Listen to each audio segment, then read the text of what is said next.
Assalamualaikum warahmatullahi wabarakatuh. Teman-teman sekalian, kali ini saya akan memberikan sedikit tips tentang interpersonal communication atau komunikasi interpersonal.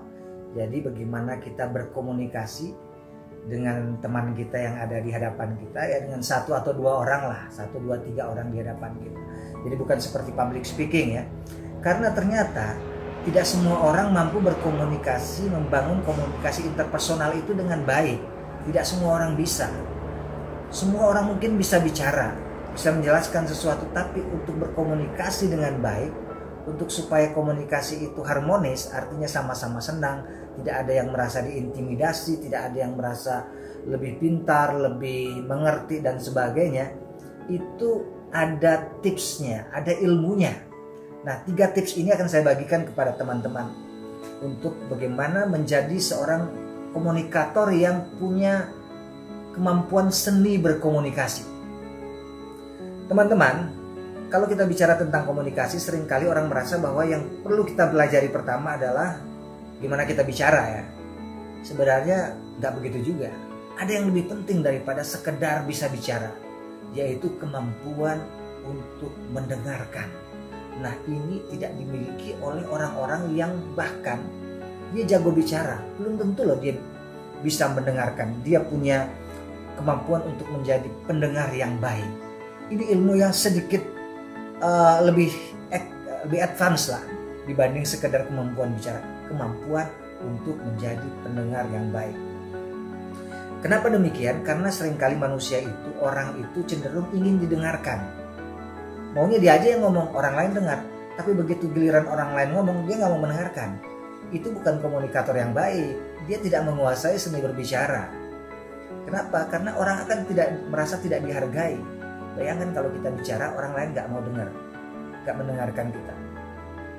Kemudian yang kedua, tanda bahwa kita itu tadi menghargai orang lain adalah kita mendengarkan dia, mau menyiapkan waktu kita untuk serius konsentrasi mendengarkan omongan orang lain. Makanya filosofi yang mengatakan mengapa kita diberikan mulut 1 dan telinga 2 itu memang benar, bahwa kita harus lebih banyak mendengar daripada bicara. Ini kebalikan sekarang ini. Orang terlalu banyak bicara, ingin didengarkan, tapi tidak pernah mau mendengarkan. Makanya saat dia bicara juga orang nggak mau dengar. Jadi kalau ada orang merasa mungkin bertanya pada dirinya, kok saya nggak pernah didengarkan kalau bicara? Ya, kamu nggak pernah mendengarkan orang lain, makanya kamu juga tidak didengarkan. Kemudian teman-teman sekalian, ini masih soal kemampuan mendengar. Ini sangat penting, sangat penting. Apalagi di zaman sekarang ini, sejak adanya gadget, maka kemampuan manusia untuk mendengarkan, untuk menjadi pendengar yang baik itu jauh menurun. Sangat menurun. Seringkali kita dapatkan kalau kita lagi ngobrol, orang yang kita ajak ngobrol itu sibuk dengan gadget. Mana gadget contohnya? Dia sibuk dengan gadget. Kita ajak bicara, dia sambil ngobrol megang HP-nya gitu. Seolah-olah nggak menghargai, seolah-olah ini lebih penting. Artinya, kalaupun kita harus memegang gadget saat bicara, ini berarti sesuatu yang amat penting dan kita bisa bilang, mohon maaf ya, ini saya sambil ngechat ini, soalnya penting nih. Begitu selesai saya chat, saya akan mendengarkan kamu bicara. Itu masalah adab. Dan ini kita lihat terjadi pada siapa saja. Mau dia orang yang punya level pendidikan yang tinggi, S1, S2, S3, kita lihat aja, tetap aja kalau orang lain ngomong dia sibuk dengan gadgetnya. Dia nggak lepas loh, nggak lepas. Lebih penting ini, nggak respect kepada orang yang diajak bicara. Mau orang yang jabatannya tinggi, mau pejabat eselon 3, 2, 1 mungkin, tetap aja sibuk dengan gadget, nggak mau lepas. Seolah-olah mungkin dia menderita kali kalau mau melepaskan gadgetnya 10-15 menit untuk konsentrasi mendengarkan teman bicaranya. Itu berat sekali. Zaman sekarang ini untuk menjadi pendengar yang baik itu sangat sulit. Sangat sulit. Termasuk kepada siapapun, mau orangnya pintar, hebat, kaya, sebagainya, jabatan tinggi, semua sulit untuk menjadi pendengar yang baik. Itu yang pertama. Kalau mau jadi komunikator yang hebat, jadi dulu pendengar yang baik. Kalau lolos jadi pendengar yang baik, baru bisa yang kedua. Yang kedua apa? Kalau kita bicara kepada orang lain, yang paling pertama kita sentuh itu adalah hatinya. Bagaimana caranya membuat dia senang, dia bahagia, dia merasa nyaman bicara dengan kita. Dia merasa bahwa kita adalah teman bicara yang asik, yang menyenangkan. Caranya gimana? Mulailah dengan menggunakan bahasa tubuh, ekspresi wajah yang bersahabat, yang ramah. Kita tatap wajahnya, kita senyum, kita menampakkan bahasa tubuh yang memperlihatkan kita sebagai seorang teman yang baik, seorang sahabat yang baik. Dari body language. Kemudian dari tone suara. Tone suara itu, ini mesti kita latih ya. Ada orang-orang yang tanpa sadar sebenarnya tone suaranya itu tone suara yang angkuh. Tone suara yang cenderung mengintimidasi, cenderung menggurui. Nadanya itu nada menggurui karena kebiasaan. Ini harus dilatih supaya tone suara itu menjadi tone suara yang ramah, yang bersahabat. Kemudian untuk menyentuh hati juga kita perlu memilih kata. Pilihlah diksi yang benar-benar juga bisa menyentuh hati. Makanya orang-orang yang ahli komunikasi tanpa sadar mereka secara natural itu kalau bicara kepada orang dia menyebut kata. Misalnya gimana bang, gimana dek, gimana Dinda, ya kan? Gimana mas? Itu kata-kata yang sangat menyentuh hati. Oh, kalau sampean tinggal di mana gitu.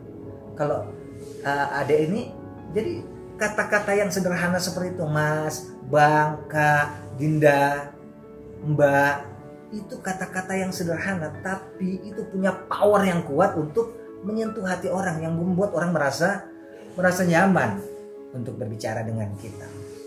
Kemudian jangan lupa untuk memberikan pujian. Tapi ingat, banyak orang jago memuji tapi tidak tulus. Ini yang gawat. Banyak karena butuh, karena pengen mendapatkan perhatian, maka dia sebarkanlah segala macam pujian-pujian. Padahal tidak tulus. Sebagai seorang komunikator yang ahli, kita harus tahu bahwa apa yang kita sampaikan, pujian yang kita sampaikan adalah pujian yang tulus, bahwa orang-orang itu benar-benar pantas untuk dipuji. Itu yang kedua, sentuh hati mereka. Yang ketiga adalah berbicaralah dengan berorientasi kepada teman bicara. Berorientasi kepada teman bicara itu indikatornya apa? Biasanya begini, ada kan orang yang kalau dia bicara, oh saya, aku, saya, aku, semua berorientasi pada aku, saya, menurut saya, kalau saya sih, ya tapi ini kalau saya. Nah orang-orang yang pandai berkomunikasi, mereka justru berorientasi kepada teman bicaranya. Sampean gimana? Kalau abang maksudnya gimana? Kalau pian gimana? Ya, kalau komyu gimana? Kalau kakanda gimana? Kalau kamu gimana? Dia berorientasi kepada orang yang diajak bicara. Jadi benar-benar orang ini bicara itu kehadirannya total di hadapan orang ini. Bukan hanya orangnya ada tapi pikirannya kemana-mana, enggak. Dia hadir secara fisik, batinnya pun ikut hadir dan mendengarkan apa yang disampaikan oleh teman bicaranya. Inilah bentuk komunikasi yang sangat ideal, bentuk komunikasi yang sangat harmonis antara kita dan orang yang kita ajak bicara. Nah orang-orang yang seperti inilah yang dimanapun dia berada, dimanapun dia hadir, dia jadi orang yang sangat disenangi, disayangi. Kenapa? Karena dia adalah seorang jago, ahli dalam berkomunikasi, terutama dalam konteks ini kita bicara tentang interpersonal communication. Mudah-mudahan tips ini bermanfaat bagi kita semua. Terima kasih, sampai ketemu lagi.